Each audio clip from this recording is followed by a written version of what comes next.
Say that the majority of white people in this country, they're well-intentioned. They go to work every day, they pay taxes, they take care of their family, they give back to their community, they give to charities. So when they are told that they are racist or a white supremacist, it triggers them.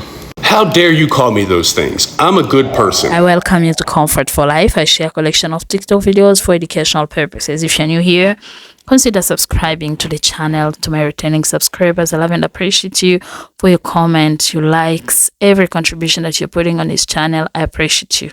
Thank you so much for supporting. And we are here for educational purposes. I came across this video on my For You page on TikTok again and decided to bring it here. There is a lot of light that has been shed in this video, but before we go further, we want to interact with the video. So I'll let you listen to his entire thoughts and let me know what you think about this. I'll be coming up. This one's gonna ruffle some feathers, but this is a real conversation I had.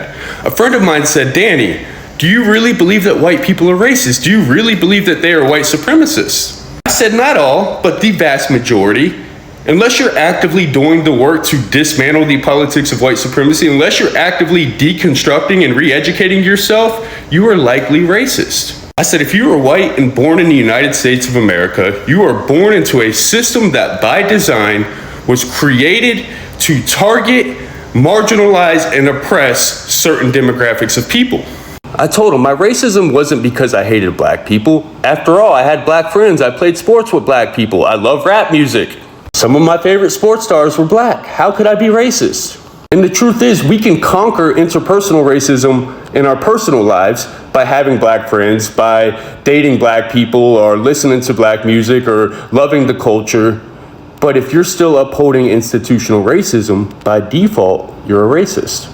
He said, well, can you elaborate? Can you give me some examples? I said, sure, why not? I said, if you look at George Floyd as being subhuman, a savage, an animal, a predator, barbaric, but you put Donald Trump on a pedestal, chances are you're racist. If you continue to use terms like black on black crime, but don't acknowledge that the majority of the crimes in this nation are by white people against white people, chances are you're racist. If in one breath you tell me that systemic racism doesn't exist, and then when I give you the data and proof, and then you tell me, well, that's Joe Biden's fault in the 94 crime bill, chances are you're racist. If you call undocumented immigrants illegals, if you call Muslims jihadists and terrorists, and you call Palestinians savages and animals, chances are you're racist. I went on to tell him, I said, listen, if I'm calling you a racist or a white supremacist, don't take it personal. I'm not attacking you personally. I'm not attacking your character, at least not initially. I'm attacking your education and your upbringing. But if you choose to remain willfully ignorant after you've been presented with new information and the education, and you just choose to remain stuck in your ways, then I'm attacking your character. Having integrity is being presented with new information and facts, and being willing to say, you know what, I got it wrong, help me to grow as a human being. I'd venture to say that the majority of white people in this country, they're well-intentioned. They go to work every day, they pay taxes, they take care of their family, they give back to their community, they give to charities. So when they are told that they are racist or a white supremacist, it triggers them. How dare you call me those things? I'm a good person. But if we're not actively doing the work, listening and validating other people's experience, then all of that means absolutely nothing. It becomes superficial. Unity is more than just words, it is action. And unfortunately, the majority of white people do not want to do the work because they're too busy living their lives. And truth be told, that is selfish and self-centered because it keeps us in the center of the narrative, and it's, what about me? What about me? Because then what we're telling the world is that we are the victims, and we're not. So when people try to educate you on the transatlantic slave trade and the harm that it's done and how we're still feeling the residual effects of that, don't say, well, there was slavery everywhere. When people try to educate you on the criminal justice system and the harm that it's done to the black and brown community, don't say things like, just don't commit crime. When people try to educate you on privilege, don't say, well, I grew up poor too, I had it rough too. And if you're calling the Vice President of the United States of America a DEI hire, check your racism. White America, we have the biggest opportunity of a lifetime to truly unite this country. But we have to be willing to humble ourselves and say, you know what? Our way has not been working. We are willing to listen and try your way. We are truly at an inflection point, and we are not going back. Vice President Kamala Harris for President 2024. Let's go. I want to start off by appreciating this creator for sharing, for speaking his mind, for saying the truth, no lie detected. I love this.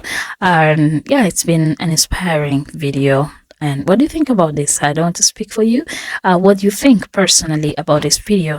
I just want to highlight some of the things that he has spoken of when he spoke of understanding your privileges. When you acknowledge that any privilege that you are having as a white person is based on a race or ethnicity. So this has to do with self-education. And when you educate yourself and you understand that, you'll also be able to educate others. So the second thing that I also heard noted has to do with self and personal biases. You know, the personal biases that you're having. You have to identify first any prejudices you may have and actively work on them. When you have those prejudices, you've highlighted them, you've noted them down. Yeah. So make sure now you work on them. Do the work. Don't be comfortable while others are suffering from an aggressive, from a system that you're benefiting from. You know. Also, you have to speak against stereotypes. This may be rejecting some jokes on racism. Also, just challenge wherever you hear something like that, and challenge and speak out and say it directly. Don't hide and, you know, be comfortable in your cage. I'm okay and everyone should be fine. I'm doing my job. I'm minding my business. No, speak, you know, speak. Also, diversify your social circle. I love the way he spoke of having diverse friends. He spoke of Black friends and other races, you know. Also, support anti-racism policies. You know, these anti-racist policies that are being advanced, support them. And this is done by advocating for change, also voting responsibly. This is where you have to play a part, really. Vote responsibly.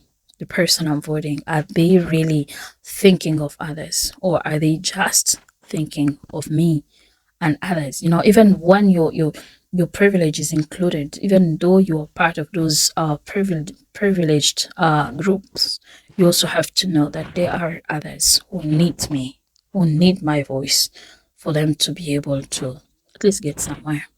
Also, you have to stand up against institutional racism, you know, and this has to do with by you reporting discrimination. What do you do whenever you report a discrimination or anything that has to do with racism around you? What do you do?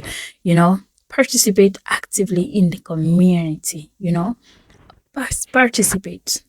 And this has to do with activism, you know, participate. If it has to do with rioting and just do something, you know, do something.